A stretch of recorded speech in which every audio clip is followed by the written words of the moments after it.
Hello, everyone. Welcome to another episode of the Addicted Mind podcast. My name is Duane Osterland. I'm your host, and we are on to another episode. We have a wonderful guest today, Dominique Easley. Dominique is a Super Bowl champion who triumphed over opioid addiction and is now an active advocate for mental health. Dominique is going to share his experience of several traumatic events in his life that have drastically affected his mental health, from childhood trauma to the ups and downs of being an NFL football player, which culminated in suicidal thoughts in 2021. He's going to talk about how he successfully navigated through these traumas and is now living the life that he truly wants and desires. It's a great story of someone who, on the outside, has it all, and on the inside is suffering with a lot of pain. He's going to talk about how he overcame that and really found his passion in helping others around mental health issues. He really is a dedicated advocate in the mental health field, and he wants to help others. So I'm so glad he came on and was just willing to be open and share his story. I think you'll enjoy this episode. Dominique is just an open book with regards to his mental health struggles in the NFL and his personal journey through them. So stay tuned for this episode. But before we start, remember to click the subscribe button in whatever podcast app you're using so you can get the latest episodes downloaded right to your phone. And don't forget, you can follow us on Instagram. Just go to Addicted Mind Podcast and click follow. That would be awesome. All right, everyone, let's start this episode. All right, everyone, welcome to The Addicted Mind. I have an awesome guest today, Dominique Easley from the NFL. Dominique, I want you just to introduce yourself, tell us about you, and then we'll get into your story. All right. Yeah, no, I appreciate you for having me on the show. Thank you very much. Yeah, man, my name is Dominique Easley. I was born in Staten Island, New York. I'm the mother. I apologize. I'm the mother. I have an older brother and a younger sister. Was raised by a single mom, but my father was well in my life. He's one of my best friends. Went to Curtis High School, came from Staten Island, New York, was able to, find my way to the NFL. Well, find my way to Florida, then find my way to the NFL. I'm a father of 5, so I love kids. Oh, awesome. Yeah, I love How kids. How old are they? What are their ages?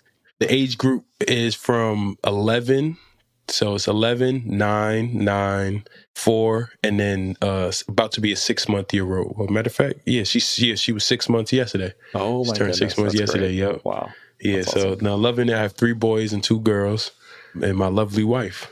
Awesome. All right. Well, that's great. Let's jump in. Let's talk about your story, because we're going to talk about your struggle with mental health and addiction and being in the NFL and what that was like for you. So can you kind of start off and just set the stage for us? Yeah. So my mental health battles honestly wasn't really recognized until I was close to the end of it. Right. Majority of times that's when it's really recognized. But for me, I can tell you the darkness really was when I left home, which was when I went to the University of Florida. That's where I feel like I changed, and a lot of questions started happening more frequently about, like, what is my life looking like? Moved from New York, Staten Island, New York, went to Gainesville. So big change, right? Yeah. I loved to travel before that, but never really thought that would be such a big change, like have a major effect on me. But went there, had a rough time. The first year, had a rough time, wanted to go back. I tried to transfer probably about 10 different times, but obviously we're in a new day and age now where you can just transfer whenever you want. Yeah. So that was really difficult to, deal with. Got over the hump. Went from there, got drafted to the university. Well, I apologize. Let me back up. My first injury was my ACL my sophomore year.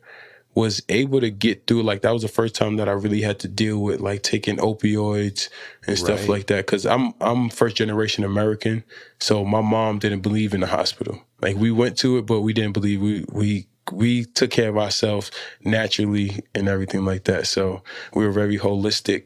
We have a very holistic mindset. So dealing with opioids starting my sophomore year in college. Wasn't really addicted to it.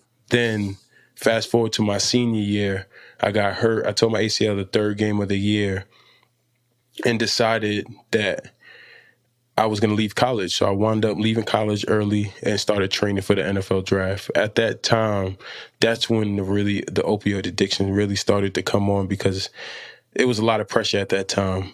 I was predicted to go number 2 overall, just got hurt, just had a son the previous year.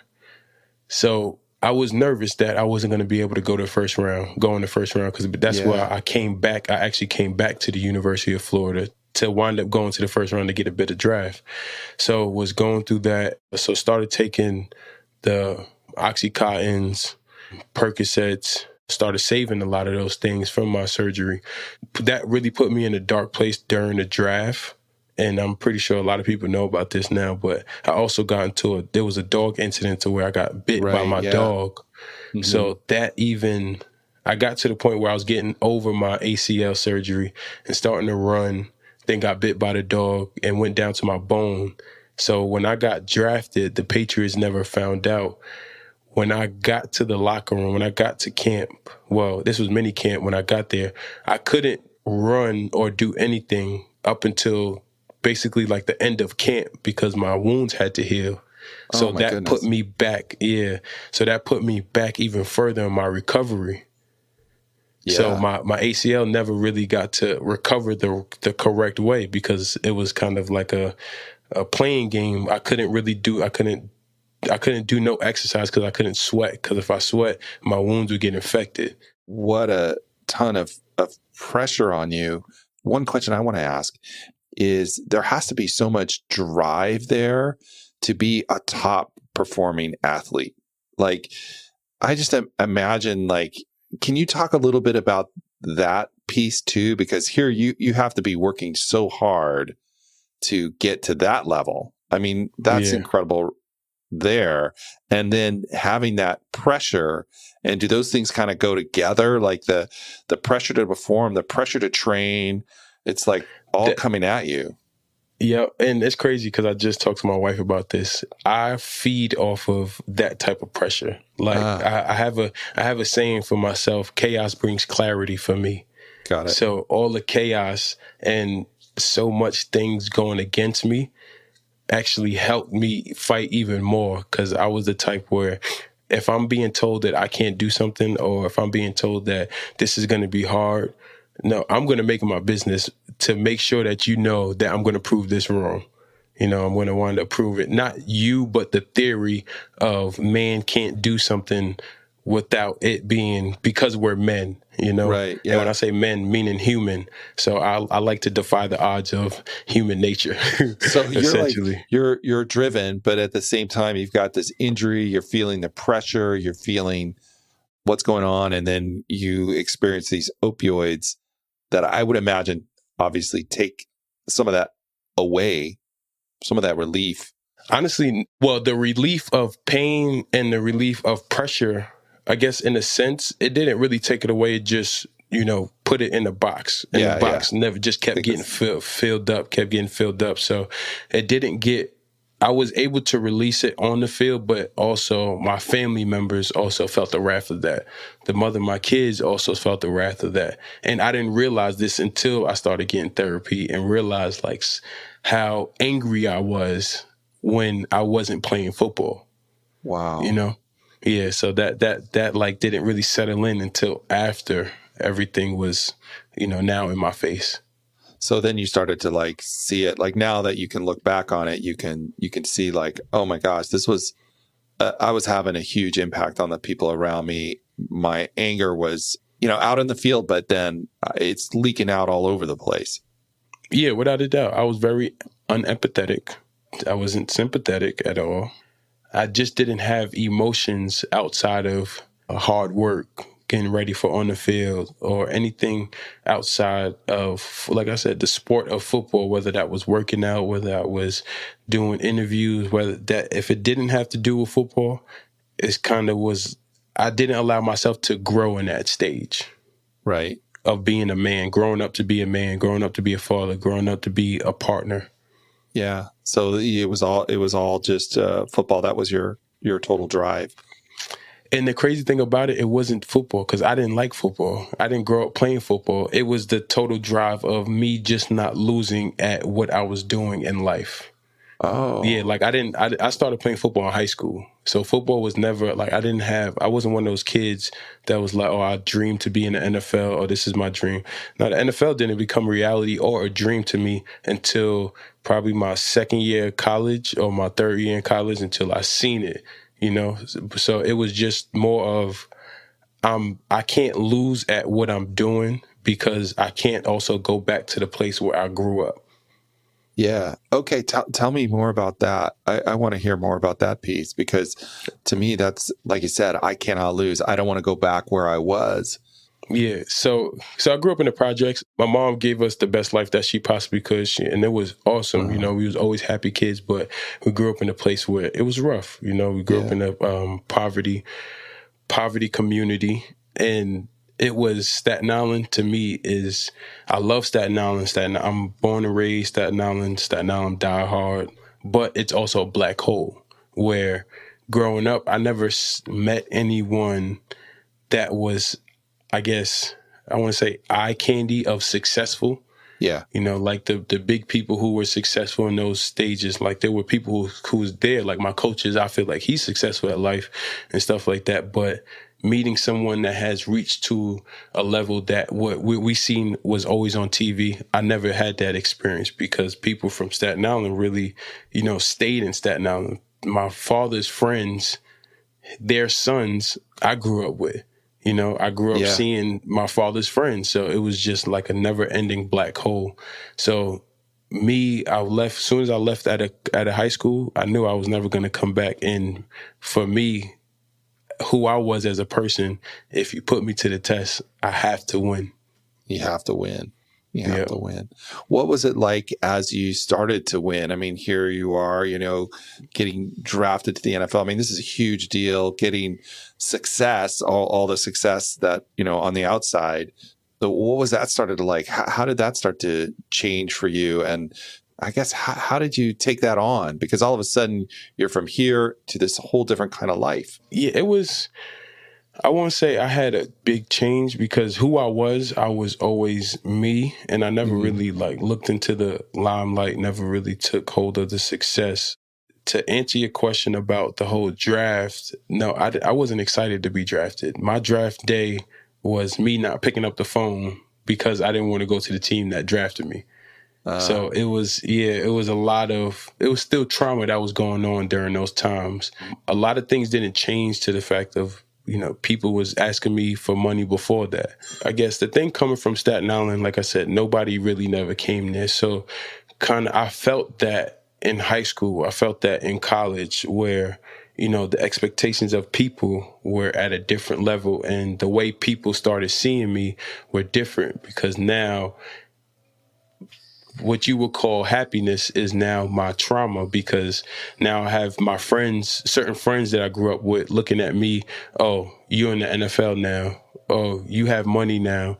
You can do this now. You know what I mean? So I wind up getting uncomfortable being successful because I never wanted somebody to look at me as if I was better than them. Right. You know, because I like that became of insecurity of mine when I was around people. So I never allowed myself to really enjoy the NFL or the success because I always felt like I had to not show my enjoyment because that showed me potentially being cocky or me thinking I'm better than everybody else. So that was a lot of trauma to go along with that didn't allow me to enjoy the times. Yeah. Did it feel like more isolating then? In my head, yes. Yeah. Yes. I was one of those that I was always around people. I always had great energy, but deep down, yes, I always felt alone.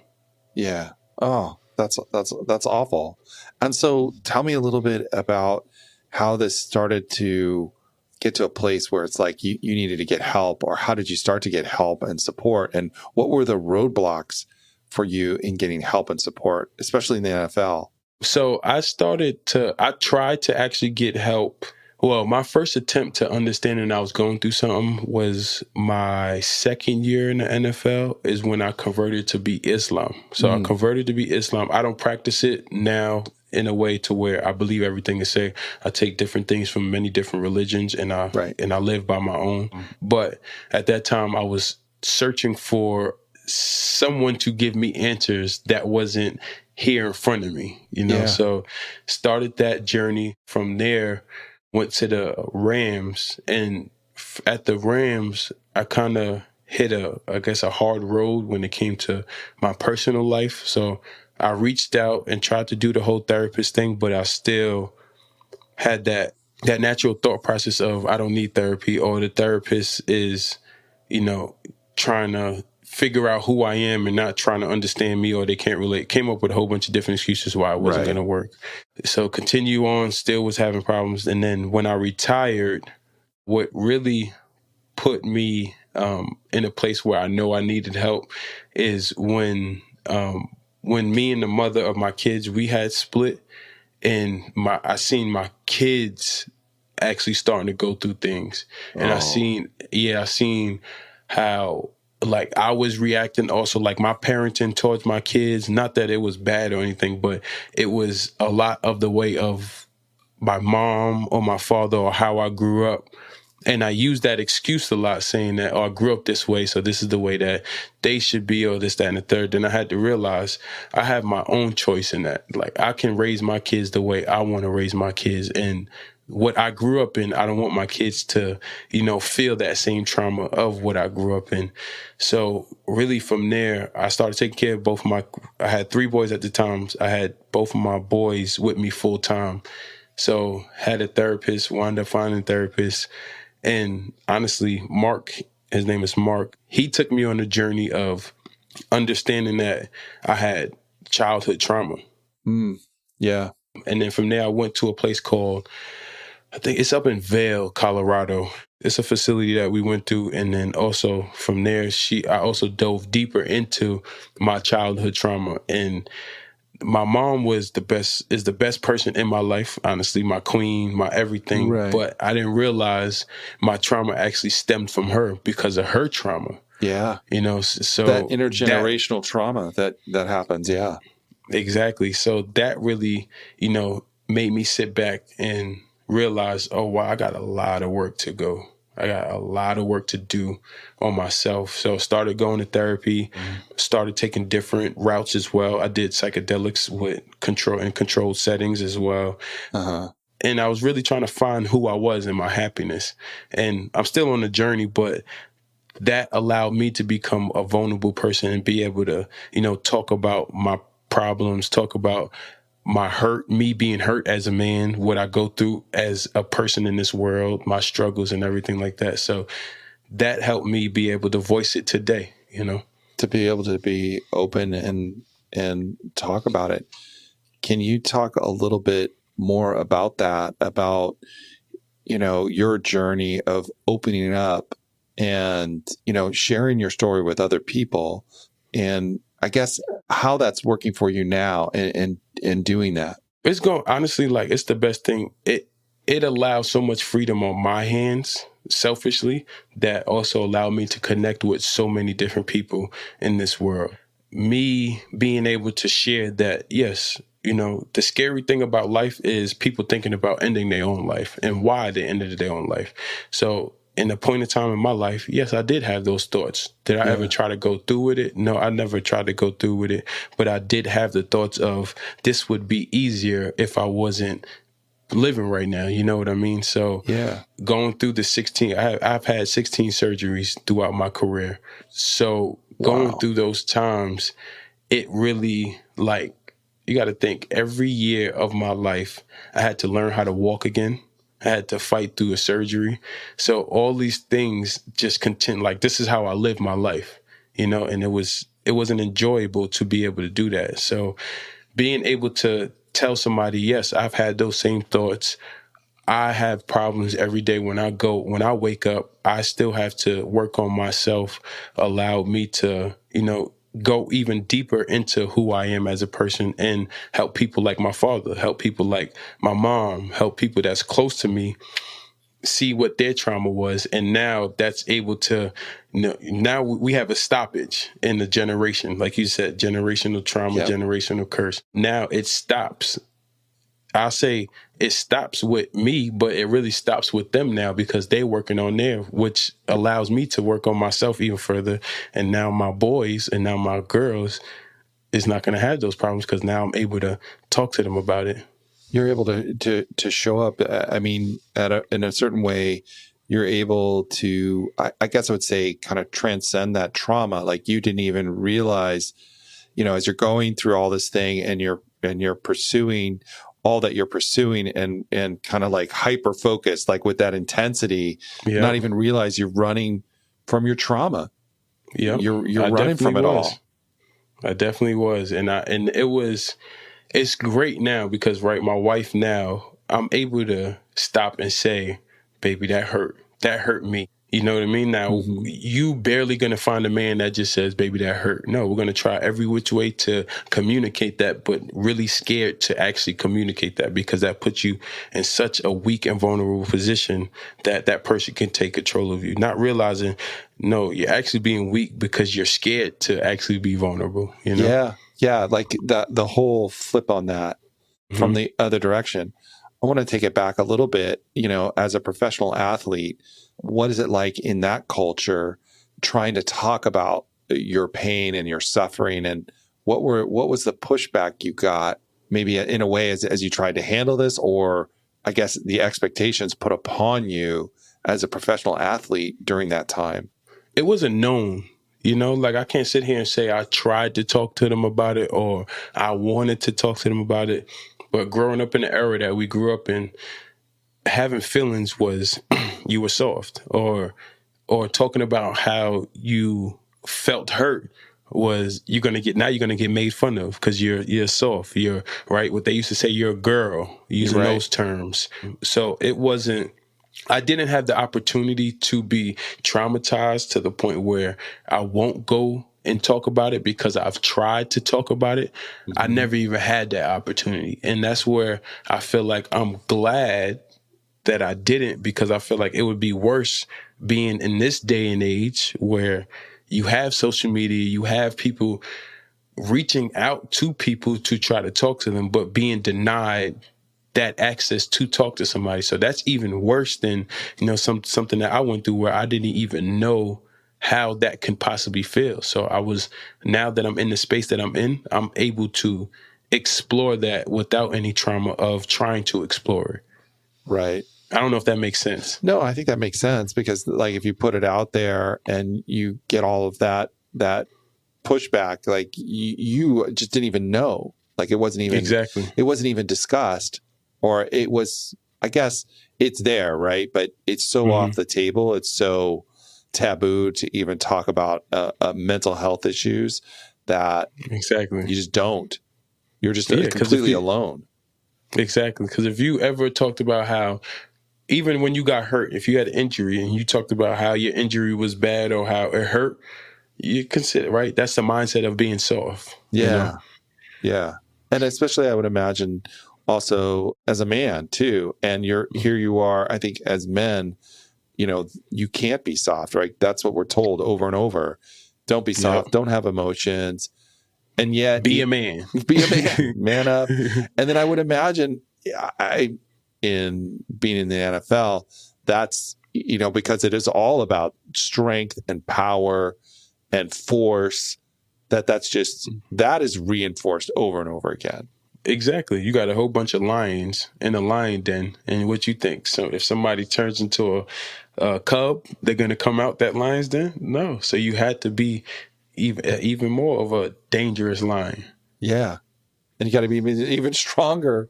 Otherwise, you're going to get eaten or I mean, I guess what you're going to lose everything. Exactly. And like you were saying earlier, you're not going back. Yeah. And that's where people get into bad places. And I could speak on like one of my closest friends, rest in peace, Ronald Powell. You know, like he was going through, like he just passed this past January, and we came up together. Well, when I say we came up together, meaning we was in the same draft class, we was in the same college class, we was college teammates, so same age. But he just passed because he wasn't mentally there, and he couldn't find any help. You know, like he Yeah. like, and it sucks because it's like we have all these resources, but even still to this day, they're not available in a genuine way. Yeah. And you, and I know part of your story is why like you're coming on the podcast is to break that stigma, especially like mental health and stigma for Black men getting mental health and talking about their mental health issues. I would love to hear about that too. Yeah, so and it's crazy. So one of my partners is Caucasian. He's white. He's one of my great friends now. We do real estate together, and we also own a construction company. And we have these conversations about what it is like to live as a Black man in America and what it is like to live as a white man in America. And it's interesting because on one of our jobs, I remember he came back to me. He was like, it was a black customer, a Black client that was racist towards white people. And he felt that. Even when he was in a room with another Black person and her, she would greet him different. She would greet him differently. He would feel all of that. Yeah. And he felt the way. So I had to sit him down. I'm like, what you experience today as a 28-year-old for the first time in your life is something that we have to walk every day of this life. Every day on this earth, we have to walk with that, and we have to understand how to deal with that. And I say that because I have 3 boys that's going to grow up to be men.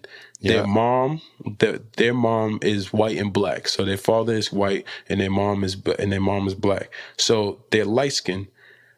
I have to sit them down and teach them there are certain things that your family, that privilege is going to have. Now, when I say privilege, meaning that side of your family is going to have that you can't have. When I say you can't have, meaning you're going to be looked at different regardless of how we want to put it, which way we want to look at it. There is a color. People do look at white and Black, and that's long gone before that never happens. You know, so I have to teach them how to maneuver in this world. And me as a Black man, honestly, I didn't get over that until I say my fourth, right? My second to last year in the league, my 4th year in the league is when I understand how to, not put everybody in a bubble. Right. Like not feel like that every time I would go out, right? I'm a big Black in America, big Black man in America. When I walk into a store compared to somebody like you walk into a store, eyes roll straight to me, Absolutely. and that's not just because I'm Black, but I'm big and I'm Black. That makes a lot of sense. And then I would imagine that too compounds all of that trauma because you get that through all of your childhood, that systemic racism that plays out, and then that impacts you as well. Yeah, and it's like growing up in New York, fortunately, I never really had to deal with racism, to be honest, until I only had to deal with it when I was in the 4th grade, and I went over one of my friend's house, and the kid at a public pool called me a brown paper bag. That was the first and last time I ever went through something racist until I got to college, until I went to the South. So when I went to the South is when I really started to feel the racism. Started to feel it, and then I had to find a way to work through it. Now I'm the guy. And my wife makes fun of me as this because she says I'm always friendly. I'm big and I'm friendly, and I have to make her understand and help her understand why I'm like that. If I'm a big Black man walking into the room and I have a sourpuss face on my face, or if I don't greet everybody in the room with a smile, I'm angry already. My persona has already expressed, and my energy has already expressed throughout the room as an angry man. I'm the type of person now that when I first see you, if I introduce myself, I'm going to hug you. I'm not going to give Right. you a 5. I'm going to make you feel welcome. You know what I mean? And that also helps me feel welcome. And that also puts us now, I've broken the ice of you thinking that, you know, I could be scary, because I'm not going to sit here and lie. I do look like a scary man. I am scary. You know what I mean? So from what society puts me as. So, but it's I already take putting you in that position, you know, like me, Yeah.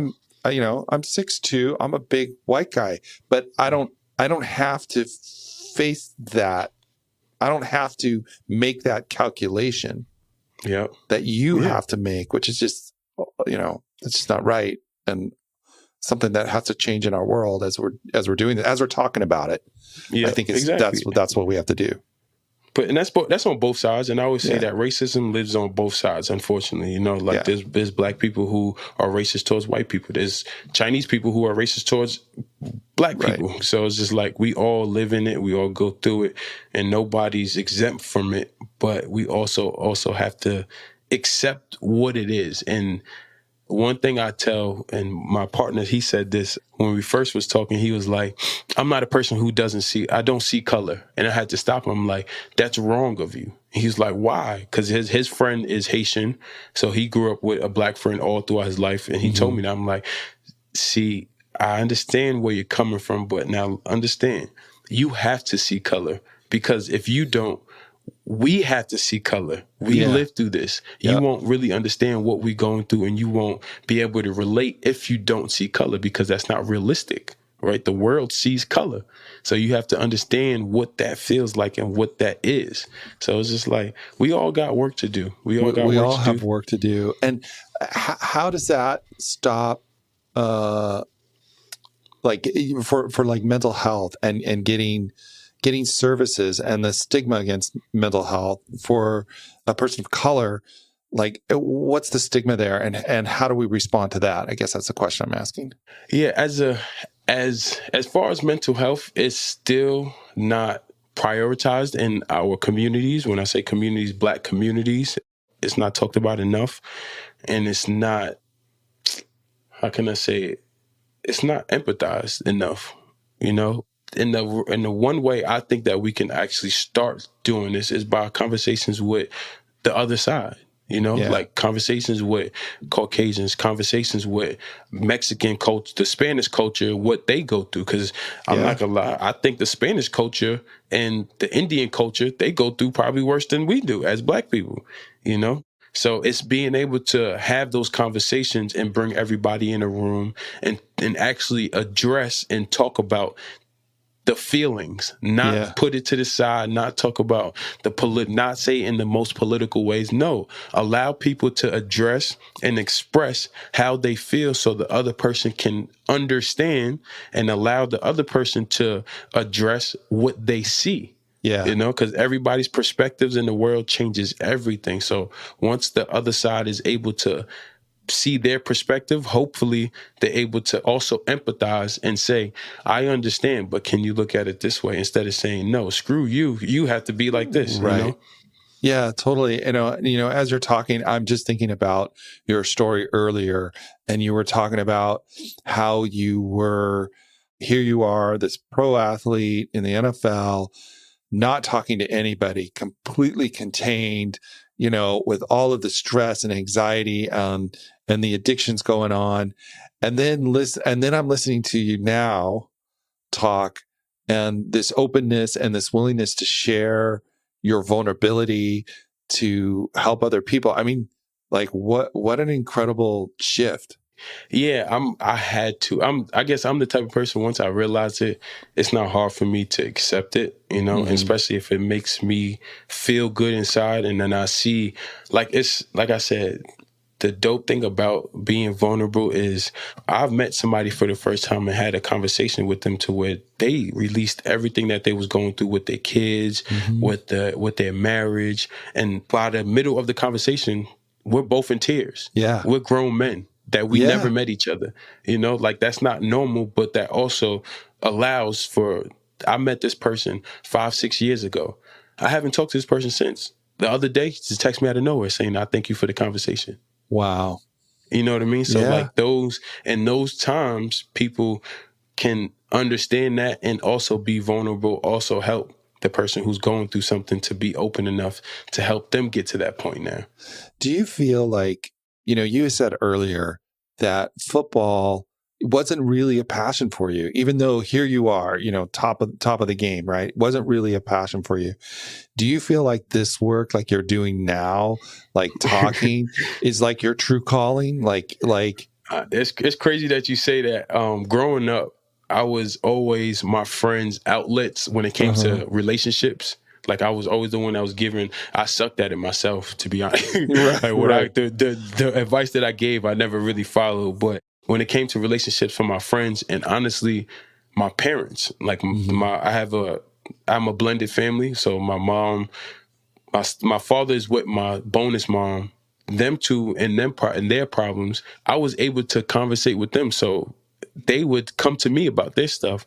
And even still to today, everybody does that still. And when I was in the NFL, probably like my second year in the league, I actually wanted to internship with the therapist because No way. because it really, I'm not gonna lie, it really does make me feel good. And these are the type of conversations that like, It's so funny because I can tell as you're talking, like your face is lit up when you're talking about like it's like you connect to your passion, right? Like this is what you want to do. You want to help people. That's why you wanted to come on the podcast and talk about this, right? Yeah. I can tell. My wife tells me all the time, you're always having a therapy session with your friends. I'm like, yeah, like we need it.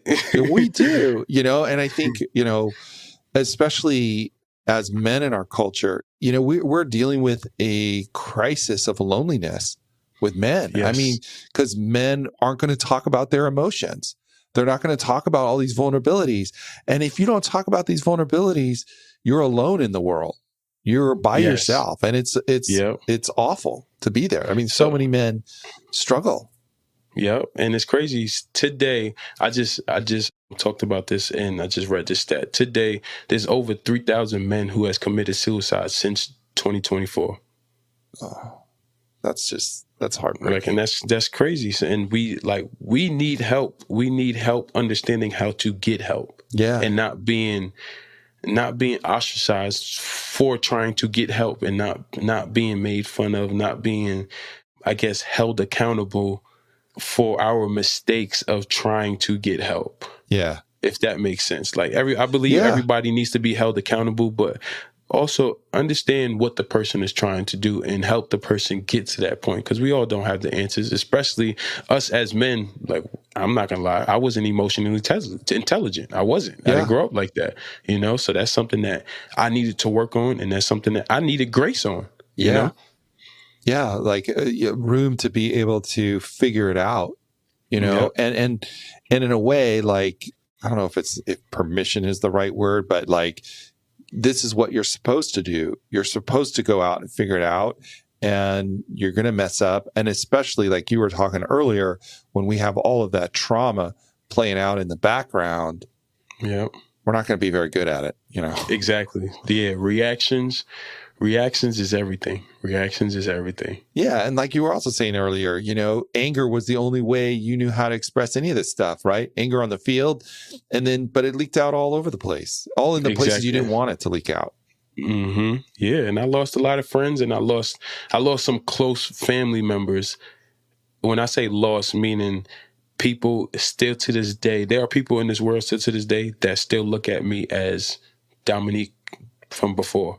Right. And me, I'm in such a peaceful place in my life where I give them grace and allow them to learn about who I was, because I can't be mad at them, or I can't feel a way, because they have learned who I was then. So they're also going to need time to learn who I am now. Yeah. No. And that's another place where I feel like a lot of people also don't allow that type of grace, because the person who is changing thinks that somebody should also see them as this changed person when you change. No, it's a give and take. Yeah. Yeah, absolutely.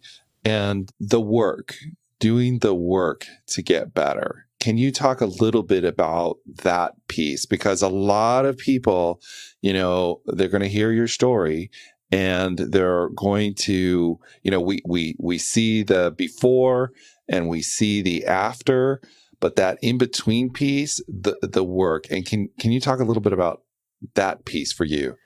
Yes, that was extremely hard. I'm not gonna lie to you. Yeah. There are days, even still to this day, where I say, "Oh, I'm gonna go back to the same person who I was." So it's not allowing. My brother actually, it's crazy. My older brother, he actually is the one that made me like. He said it, but him saying it over and over again was the one that made me like actually ring in my head. You don't allow someone to change who you are trying to be. And that goes by saying, right, easier said than done. If someone reacts to you the way that you used to react to them, you cannot react that same way again and expect a different change, right? Because people say this all the time, but don't use it in this term. You go insane for thinking something's going to change by doing the same thing over and over again. Right. Yeah. That's the same thing. So if you have somebody, right, your relationship was a certain way to where when you said something, this person always argued back. You know this is going to happen. They argue back is going to trigger you. Then you wind up getting triggered. So if you know that this person's going to trigger you and you react that same way, you can't expect a different reaction from that person. But if you continuously react in a different way, because it's not going to happen. When you react a different way the first time, that person's still going to react the same way. When you do it the second time, that person's still going to react the same way. It's going to be to the point where that person's going to realize, I'm tired of feeling like this. I'm tired of being the only one that's angry. This is not working. Like, you have to give that person, you have to let that person see the difference in the whole situation, in themselves as well. And that's something that I had to realize. And I say this, what helped me really was my wife. Mm-hmm. Right? Me and my wife is the same person. We both have somewhat of the same trauma, and we both have somewhat of the same reactions, right? We are in a place where we are the happiest that we've ever been. Right. Her reaction to my reaction, I had to realize, I'm not going to keep reacting like that, because one day you're going to realize that's not how I feel. So now we're at a place where we don't react to each other because we have worked on to the point where I know he's not going to react like that. And that's not the norm anymore. Right. And that is the same way that goes for sports. That's the same way that goes for work, anything, and any type of relationship that involves communication. It needs to be some sort of reaction. Yeah. Whether that reaction stays the same, that's up to those two people. And really, it's going to be up to one person, because both is not going to change at the same time. Yeah. That's just not going to happen. It rarely does. Exactly. Like, that's not going to happen. So one person, and like I told you from before, I don't like to lose in anything. So how I took it is like, no, I'm going to be the one to change this whole dynamic, and I ain't going to lose at this. So regardless of what it is, I'm not losing. So you can continue to react. I guarantee you I won't. Right. And that has worked all across the board in every situation. Cause I've been in many situations to where I should have been in trouble, but my reaction changed. Yeah. That's like changing your behavior and then practicing that behavior change over and over again. The change that's not, I guess, fueled by your trauma, right? Like the change that you're saying, like, this is the positive change for me. And now I have to put in the time to practice that change over and over and over again. And that's hard work, because your trauma wants you to go another direction, and It wants you to respond in your old, well-worn ways that blow everything up. And here you are, like, doing that. That's a lot of work. Yeah. And one thing I try to tell people is, like, because I know there's people out there that would take the time and not have these conversations when something's going off to cool off, right? Mm-hmm. And I always tell people, everybody has different ways of handling things. But one thing I had to realize, in those moments of your feelings, if you don't ever realize or take the time out to regulate your feelings at that moment, in those moments, you walking away is still doing the same thing as if you reacting, because you're not working on it. Like that's not realistic, like, there are going to be times where you're in the moment and you need to understand how to tap into whatever being or whatever you need to tap into to stop yourself from reacting like that at that moment. Yeah. Yeah. And that's a lot of work. I mean, that's where you have to slow it all down. Yes. And that's hard work. And you like you said earlier, you got to talk to somebody about it. Yes. To like, because like we can't see our own stuff all the time, right? Like we can't see it, and we need someone, like, I think, like you said, your therapist, to kind of point it out and say, hey, look at this. You might need to look at this, and hopefully in a nice way, not in the way that makes you want to run away, but helps you want to face it. But yeah, we need that. Otherwise we get stuck in our own heads, I think. And I always tell people, right, one saying that I grew up with is treat people how you want to be treated. No, I erased that from all the vocabulary. You treat somebody how they want to be treated. Yeah. How I want to be treated is not the same way how you want to be treated. And if I treat you that way, you might not like it. You know what I mean? But I'm going to be sitting here thinking about myself saying, no, I'm being nice to this person. No, I'm going to understand how you want to be treated. I'm going to understand how you want to be greeted. So you can understand that I am thinking about you and it's not about me. So hopefully you'll give that same energy back to me. Yeah, absolutely. I love that. All right. We're already over our time, Dominique. So, but that's okay. I mean, I love these insights. I love having this conversation with you. I think we could talk a lot longer too. Yeah. But okay. I always ask every guest a question.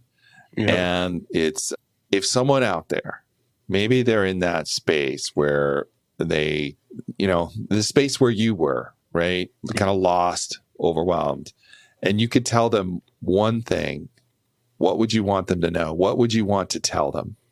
Be open to all perspectives and understand the world is not malicious. Oh, I love that.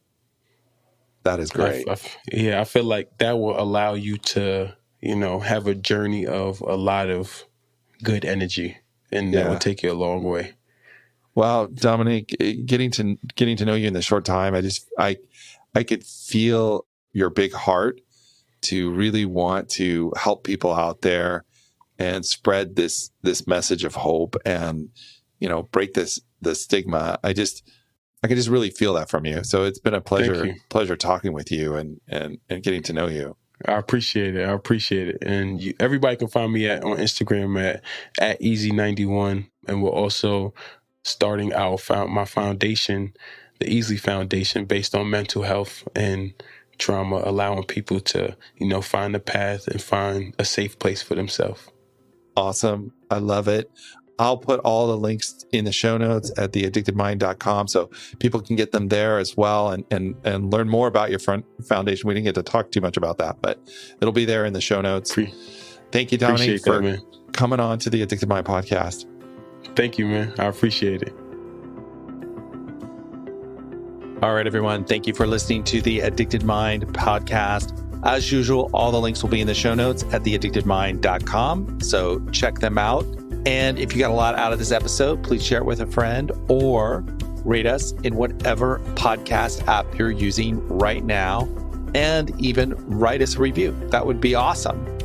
And here is one from Italian in My Past Life. Awesome and insightful. Love this podcast. I'm learning so much from this podcast. It's compassionate, authentic, and insightful. Thank you so much, Italian in My Past Life, for writing that review. I really do appreciate it. All right, everyone, have a wonderful rest of your day, and I will talk to you on the next episode.